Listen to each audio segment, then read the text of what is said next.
All right, ladies and gentlemen, today we have a very special video. We are gonna learn the two-handed backhand volley attack from the kitchen line. Annie here has the best two-handed backhand attack I've ever seen. It's legitimately more powerful than my forehand. I'm here and I get a ball here. I'm like, Annie, you take that please, you take that please. So I've been dying to get a lesson from Annie about this. And we finally get to share it with everyone here. So Annie's gonna give me some feeds. She's gonna hit it near the middle side here. And I'm gonna get a few reps in practicing this shot. Annie, you told me I should be aiming for that person's left foot. Yeah? If I give you enough height, yep, and you can actually torque it, yep, to their left foot. If you don't have enough and you don't have enough time, try for the middle. Punch middle. Okay. Yeah. Let's try it. Okay, I'm gonna be out of the way because you're gonna be really powerful here. I wouldn't put your money on that. Here we go. Okay. I'll try my best. Ready, set? Okay, they're coming.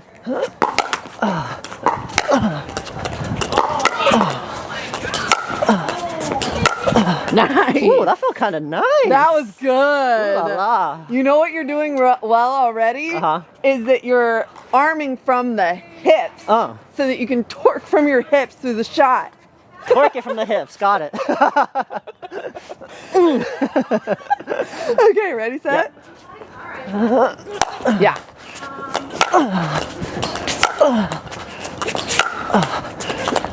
Nice. Yeah. I'm channeling my inner Annie. Here we go.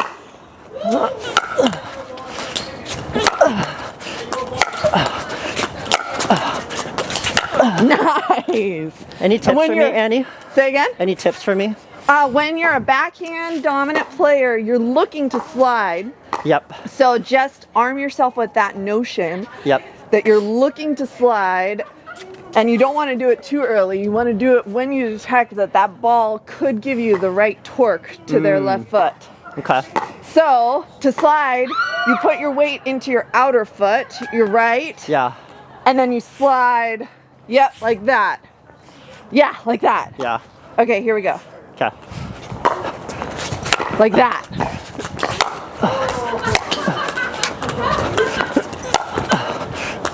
There's a slide. Yeah. I like that. I'm gonna try coming to middle, and then if you feed it here, I'll slide. Okay, good. Ready, set? Whoa!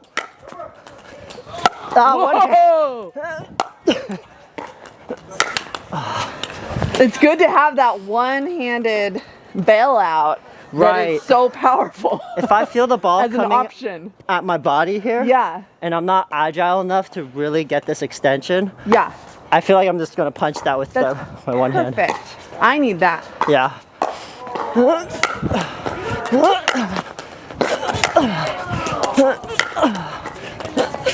Nice. If it comes low, you're already doing this, so I'm not correcting you. If it comes low, then you drop the paddle head in order to whip up like a windshield wiper. Yes. Yeah. I see what you mean. Okay. You already did it. Yeah, give me a few of those. It. I'll try that.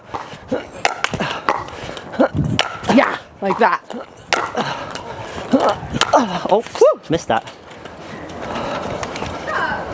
Ready, set? Yeah. And up. Nice slide. Nice. Imagine what they would feel with that spot you got. Right. So now Annie and I are going to reverse roles.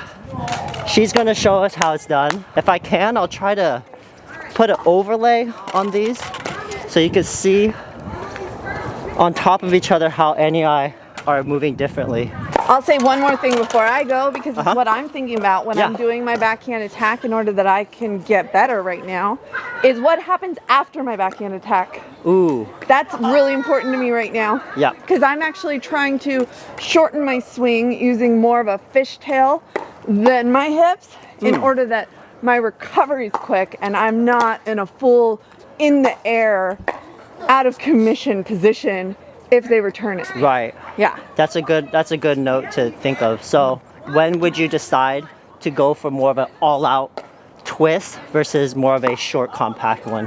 A higher ball that I know that I can get. That you can put away. Or potentially a ball that I'm filtering. I'm trying to think about, especially, well, no, in mixed or in gender, I'm trying to think about where I can position my shot so that I filter it toward our hot spot. I want the ball, if it comes back, to come middle. So it goes, right now I'm thinking like Nick's forehand or my backhand. And I'm thinking I can slide further and he can slide further. Okay. So I'm aiming then at his right hip. Okay. If I don't have his left foot. Okay. Huh. That's good. Little words of wisdom there. All right, here we go. So I'm feeding it right around there. Oh my God. Oh my God. Nice.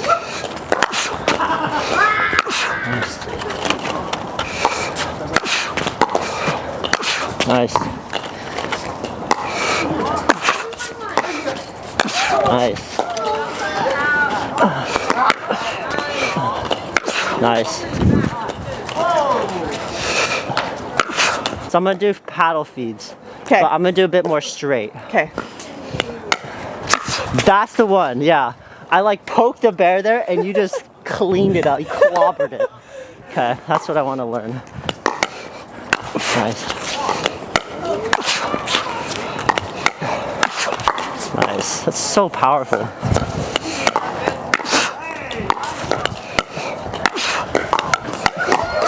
Nice.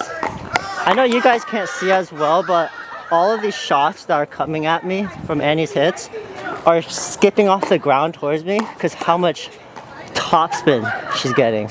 So she's not just punching it, she's like rolling over the ball, so these balls are like kicking extra off the ground. I'll do a couple high ones because I feel like you get the high ones quite well. Nice. Wow. Oh. Oh my God. Alright, I'm gonna do, what happens if I do go here? Ah, that's the slide. That's a slide. I mean, to be real, that was more of a bump, step, shuffle. A bump, step, But we shuffle. call it a slide. And it should be a slide if you're doing it right. But mine was more of a bump, step, shuffle. Yeah. Here we go.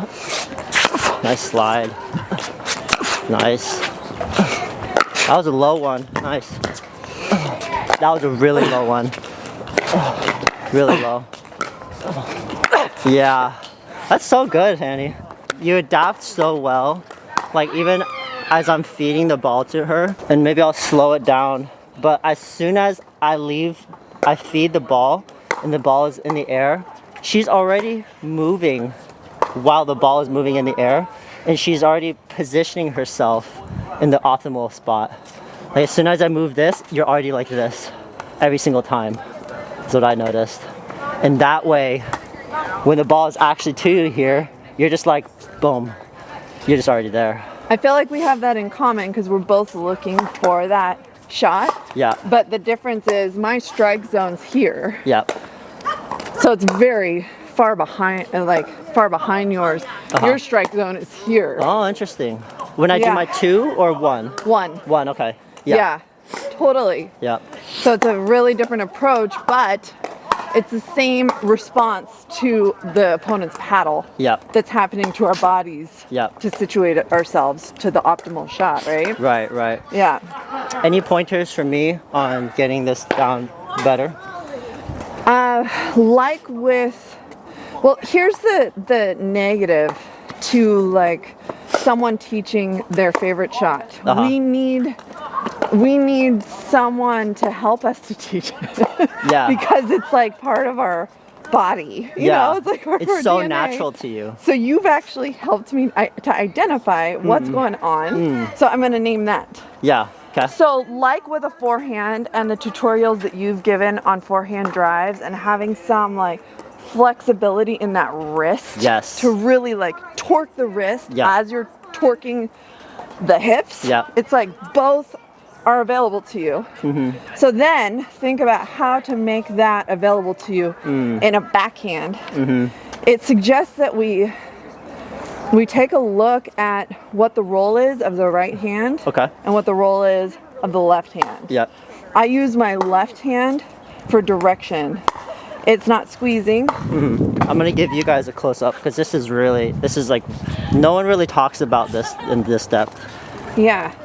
I mean, we could also talk about how Annalie Waters even has one of her fingers on the paddle. Right. That really amplifies our understanding that the left hand is not a squeezer. It's giving us direction so that we can use this left wrist to create that torque. So we can drop the paddle head if the ball is coming low to us and still create some torque. I don't put a finger up here, but I do have my hand loose up here because I don't have a long backhand grip. I don't want to give up my width here. Right. So I use my left hand to give me that direction with the left wrist, and I use my right hand for stability. Right. Yeah. So wrist flexibility so that you get a whipping motion with that windshield wiper through the stroke. And then I've talked about this before on your channel. I think one of the biggest parts is what happens in the hips.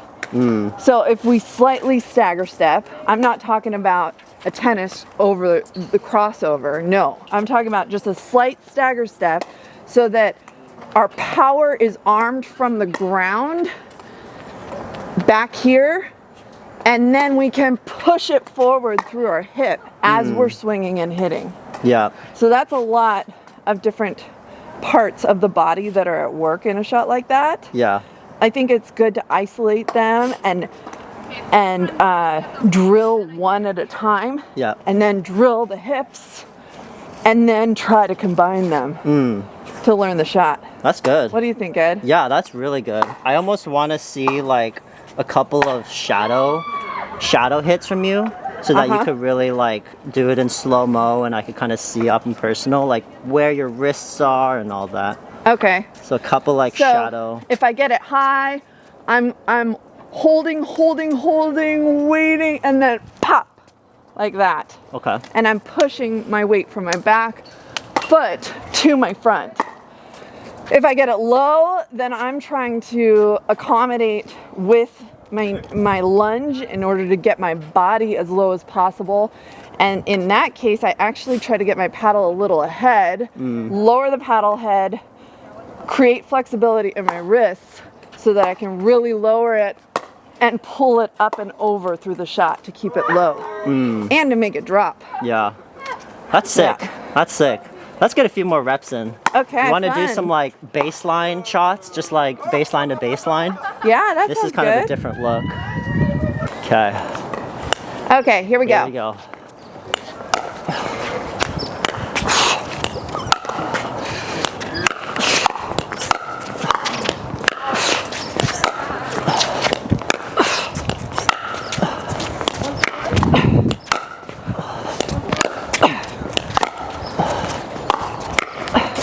Nice. Nice. Ooh, nice. The rain's coming. I I feel the sprinkles. Oh my gosh, how fun. This is our last little bit here. Yeah. One thing I was noticing that I didn't mention is paddle head speed. Oh, Because paddle head speed. yeah, because I'm noticing that with a shot that I have the most confidence in, my paddle head speed is the most abrupt. Like I don't want to give this the misunderstanding to anyone. Yeah, no problem. I don't want to give the misunderstanding to anyone who's learning these shots that paddle head speed means paddle head or paddle trajectory length, because that'd be a huge misunderstanding. But when we are comfortable and we're feeling zoned in, then we can be explosive in the shot. And when you watch like people hitting their favorite shot, Yep. I think we see a pattern of that. Yep. There's an explosivity, and I think it comes with certainty. And I think that that needs to happen to really learn the shot on the forehand or the backhand. Yeah. It's not explosive like a bomb going off. Right. We're not talking like this, but explosive like in a tight way. Yeah. Yeah. That's exactly what the flick is. Yeah. Yeah. Exactly. It's not a. It's more just No. like a. It's so like. It's so explosive. Yeah. But just compact, huh? Right. And same with you're talking about is for your drives, your velocity is like almost like that, where you're just like Yep. very fast, not so much all the way through if you want more of that like kind of pop surprise element to it. Yep. Yeah. Totally. That's what Dustin does really well. He does. Are you thinking of him too? Totally. Dustin? On his Maybe I'll put a forehand? clip here. Like even Yeah. his forehand dink, Yeah. he's like explosive. I'm like, that's a dink. Okay, Yeah. that's how he dinks. Yeah. It's amazing. His serves, his drives, he's just like here, no backswing, boom, Yeah, boom. yeah, exactly. Yeah, with one hand. Like, oh, shorter paddle trajectory equals a harder shot. Okay. Yeah. And that's something that I have been experimenting. It's kind of weird, but like if you take a ball and you're going like this, I'm bouncing the ball, right? But as soon as I relax the wrist a little bit and give it more velocity, Yes. look what I can do. Like look how high that ball bounces. That's a good illustration. So when I was training my two-handed backhand, I realized my left hand needs to learn what my right hand knows. So I started doing this on my left hand, and I would do this, oh wow, right? That's a And good I'm like, idea. okay, I don't feel comfortable. And then I started learning this, where I snap with my left hand, and that kind of weirdly enough transferred this idea that my left hand can be equally explosive Whoa. and fast twitch as my right hand when going for more of these speed ups and drives. Yeah. So I kind of like I mean this is my two-handed, this is my single hand backhand right here. So true. It's so true. Exactly. And that's what the two-hand is, right? This is love it. correct terminology and technique right here. Confidence spasms. Controlled chaos. Controlled. Okay, that's good. Yeah? I put my toe in, and then you just like plugged your nose and did a synchro dive. Well guys, we hope you enjoyed that little tutorial of the two-handed backhand with Annie. Make sure you go like and follow her account. We'll put links for you down below. Sub button. We'll see you guys next time.